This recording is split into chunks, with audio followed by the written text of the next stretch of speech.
Hi, welcome. In this video, I want to take a few minutes to talk about the context of connection by way of petting on your dog, by way of emotionally connecting with your dog, and even in terms of rewarding, your dog, by way, again, this very popular idea that trains on learning-based exercise, and how, again, in terms of the context of, based on, again, on what that type of connection, that type of a way of of emotionalizing, connecting with your dog, the meaning that takes on in terms of depth of relationship, in terms of dogs as social animals, as defined in and through how they connect with us that way, and the issue about strength and weakness, how it's defined by way of nature and the relationship itself. And again, this is one of the very problematic issues, and again, this is why, again, when people engage in terms of getting help for their dogs, often the kind of priority, with many owners is like, when do I get to pet on my dog? Which is the wrong way to think. Understand that that's where that becomes a problem, because understand that once the relationship is already sideways, once behavioral issues are already underway, once you're experiencing a relationship problem, understand that it's all about changing your role. I talk about those core ingredients: influence and control, how they're reconciled, how they come in and through a process in terms of, again, a intentional, again, interaction based process to take the path of a intervention by way of a type of power play. So it needs to take the form of a power play, because that's the whole thing about strength and weakness. This is the whole issue about perception of dogs changing, based on hierarchy. Understand this is a very real issue, and what makes this so problematic is I understand that once a relationship problem is underway, you can identify, you can walk this back to your role, just like the parental role, in terms of causation. Understand that it's no accident that the people that help with their dogs overcoming the most problematic behavioral problems are the ones that connect with dogs at a more emotional level. And even in terms of, again, if you look at the difference between women and men, again, people will take this as some sort of a sexist statement. It's not. It's just like, it's the obvious. Is that like 80% of the people experiencing behavioral issues with their dogs are women. Again, emotion, more, again, of a maternal type of a connection, and understand how nature, can depth of relationship. That's significant. That's a significant percentage, which should dial you into the reality that this connection, your role, plays a tremendous is absolutely critical. So again, when I talk about, again, the difference between men and women, understand it's still, how I look at it, again, when I was, again, looking at this issue, saying, that's significant. That represents that, definitely. Emotions play a role. Our role is critical, but then I still will focus in on the individual. It's all about change. It's understanding, saying, that's that's very interesting. And that connects, and you can connect all the dots. But again, this is why, again, you look at this idea that trains on learning-based exercise. Guess what? Think about this. How does that hamper or hinder change? Well, because it ties into emotion. Petting, rewarding, right? Motivating dogs using treats. So if you ever wonder why it is that the idea, number one, is so popular, because it ties into people's emotions that way. It leads people into believing things, right? That, hey, I don't have to change. It's not about my emotions. It's not about me that way. I can trust that I can trust response at that level, and that's a total fallacy.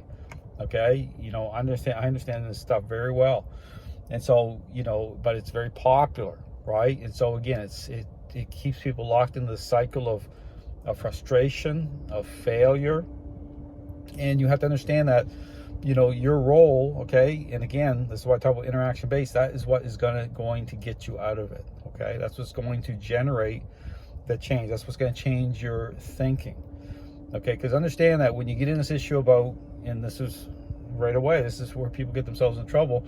Right away, they'll ask, "Oh, when can I pet my dog?" I'm like, okay, that's the wrong way to think, because I already know when people start saying that, number one is I know for sure, I know anyway, where all the problems start from to begin with. It's not about judgment that way, but it's just, you can't ignore the obvious. When people start talking that way, so the first thing I notice when I step into a situation, I'm watching the person. They're petting on they're just constantly rubbing their hands on the dog, they're petting on the dog. Problem. Okay, because you have to understand it is about control. Okay, it is about influence. It's about being intentional that way. It's about engaging the right way. You have to break that. And so when people ask me, even here's the depth of the problem. Okay, reward itself. Okay, and this is something that you won't hear trainers talk about. Okay, rewarding a dog. Okay, rewarding a dog for a response. That is actually associated to becomes associated to weakness through emotion, through the owner, okay, and then it becomes an issue about empowerment. Okay, I understand that that's the depth of how problematic this issue is. Okay, and that's why when you see me interacting with dogs, you won't see me verbalizing, rewarding, motivating that way. You have to remove that. Okay, that's based on nothing good. Okay, understand that's based on how the dog perceives you already in a position of weakness. Any reward, any petting associated to that owner, you want to get rid of it, okay?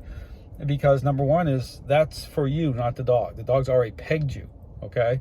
And so all the reward, all the touching, all that stuff, it's for you. And the attachment part of it is that this is where it becomes a problem, because the dog, it will be attached to people, but not the right way. It's possessiveness, okay? It's not love, and that's the other problem, is people that overly emotionalize the dog, they will start thinking things like, oh, the dog loves me more than anybody else. Well, no, the dog controls you more than anybody else, and someone's going to get bitten, okay? And then you'll be thinking, oh, what happened? The dog, it's just, this is how this stuff gets all twisted up. And so this is why you want to, again, so the issue about understand and the replacement, this is how you want to think, because this helps, okay? I tell people all the time, listen, the positive is, number one, is you're going to have a better relationship with your dog. Your dog, you're going to get off the path of destruction, okay, with your dog, because that's going to be really negative, okay, if you don't break out of this way of thinking. And, the issue about the positive is the fact you're taking stress off of your dog, okay? These moments that you generate, okay, when you engage the way I talk about, you're going to take the stress off your dog, and you're actually going to go deeper in the relationship, okay? You're actually going to establish a deeper bond. And how you want to see that type of connection, that type of bond, it's the same as a parent, okay, who is aligned with the authoritative parenting style, who's it's like a sacrificial type of love, okay? It's the love of say, hey, it's about meeting the needs of another. It's about doing the right thing. So, and this is the problem. When people get tied up with their emotions at a very high level, okay, and they see a certain reaction from a dog within the interplay of a power play, okay, it's very challenging, because oftentimes they can't break out of being able to reconcile what's going on. Their emotions start to get all twisted up. They get upset because they're totally governed by emotion. Understand, emotion is a killer. Okay, I'll put that right there. Emotion will never fix your dog. Okay, and it's the depth of it is so but again, so this is what is fueling this whole thing in the dog training world with using treats, right? And because it ties into emotion. Okay, I don't care if it's balance training, if it's force-free training, I don't care what it is. It's all the same thing. Okay, it sets up a counterfeit picture, it empowers that dog, and when you have to reverse, of course, especially on what I call the 1 percentile dog, you'll never do it. Okay, you will never fix the relationship. You have to break all of that, and understand that when I say it's temporary, but it's going to change you in a way that's going to create a stronger bond with your dog. Your dog's the stress is going to be removed from you and your dog, okay? And you're gonna come out on the other side, okay, with a totally different connection. And so all the superficial petting and all that stuff, you'll be thinking totally different about that stuff. I love dogs, don't get me wrong. When people see, understand when people see what I do, right, understand that I'm dealing with, you know, dogs that have gained a lot of control in the relationship. Oftentimes that's it. Like I'm the last recourse, okay? You know, I deal with very challenging situations all the time. But what you're seeing on my videos is you're seeing that moment in the relationship where I'm power playing it, okay? I'm in the power play situation. I'm in the middle of a relationship problem. I'm doing it the right way. And so anyone looking without understanding is looking at my video content and saying, wow, this is like, that's crazy stuff. I mean, why doesn't he have treats? Why isn't he rewarding the dog? I talk about that. That's why, okay? I understand exactly what's happening, why it's happening. I break the stuff down. I know it goes totally against the grain, and people make all these assumptions, but the question I would ask anyone, what do you make basing all your assumptions on? Base all your assumptions on a superficial, appearance-based process that balance, force changes are all marketing.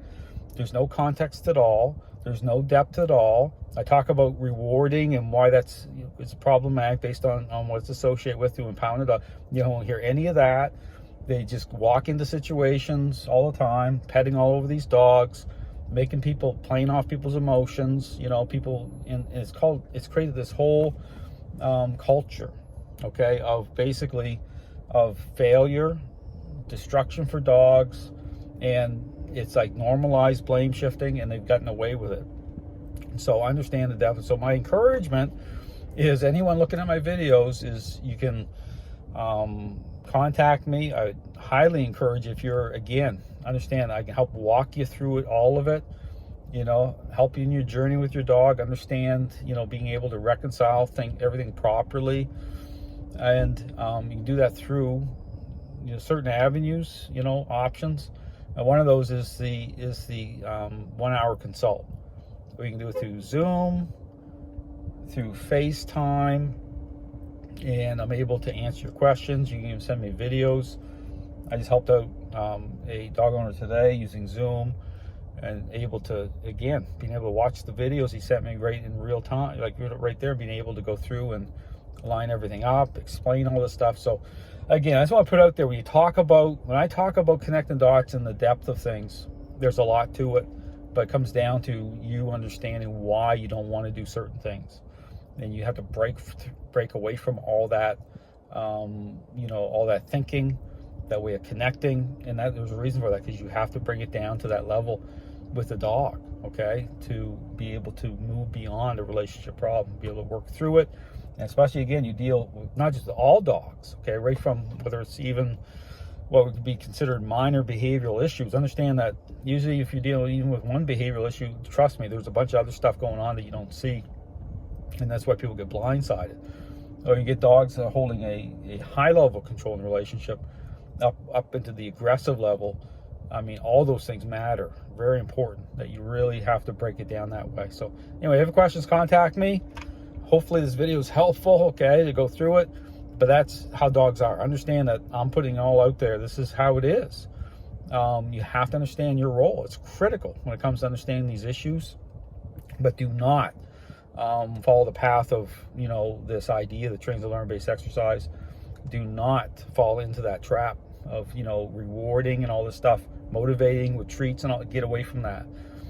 Beyond that, you have to take it down the path of a intervention. Period. Thanks for watching.